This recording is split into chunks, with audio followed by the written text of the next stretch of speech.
really don't know why it is that all of us are so committed to the sea, except I think it's because, in addition to the fact that the sea changes, and the light changes, and ships change, it's because we all came from the sea.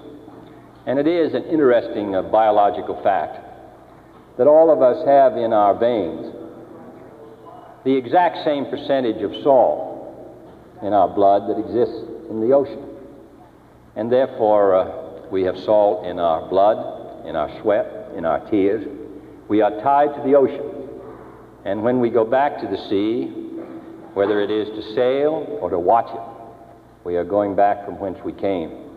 Former President Kennedy said it, so it must be true, right? A huge number of evolutionary scientists say it, and they repeat it often, so it must be true, right?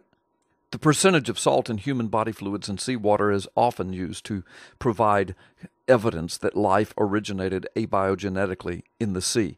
But the hard scientific evidence shows that the levels of salinity in seawater and human blood are markedly different, drastically different as a matter of fact.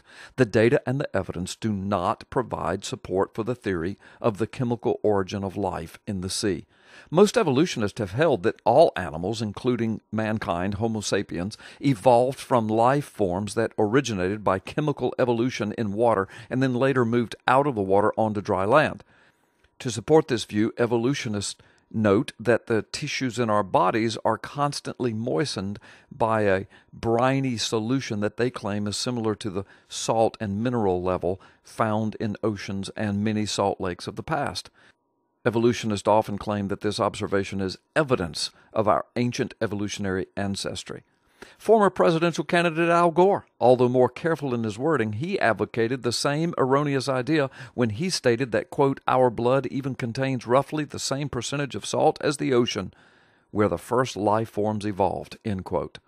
Dr. Jerry Bergman, writing for Answers in Genesis in a scientific article titled, Is the Sodium Chloride Level in the Oceans Evidence for Abiogenesis, says, quote, although I have found numerous references in the popular scientific literature using the database of Biosis, some 15,800,000 records accessed March 12, 2010 through Ohio Link, he said, I could not find a single empirical study in scientific journals that supported the ocean salt human blood connection.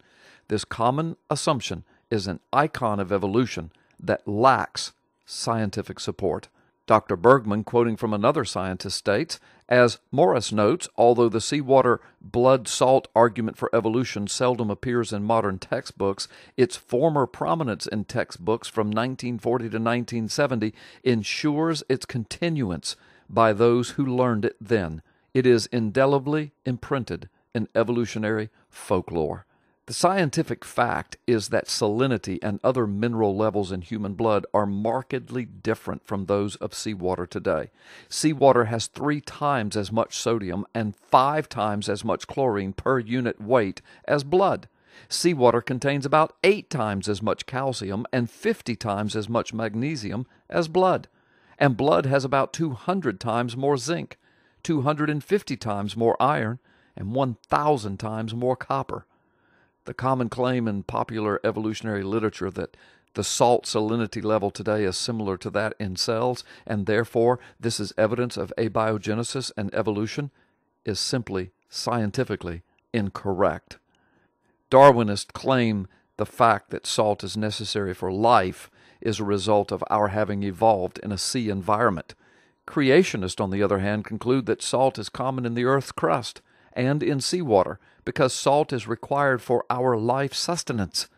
The level of salt in life and the sea is similar because we are a product of the same creator that created both life and the sea, and also it is apparent to us, we, the creationists, that we live in a world created for us specifically, to meet our needs specifically.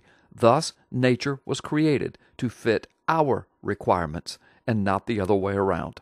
We have to ask yet again, if evolution and evolution scientists have gotten something as simple as this so badly wrong for so many years, how much else do they have wrong?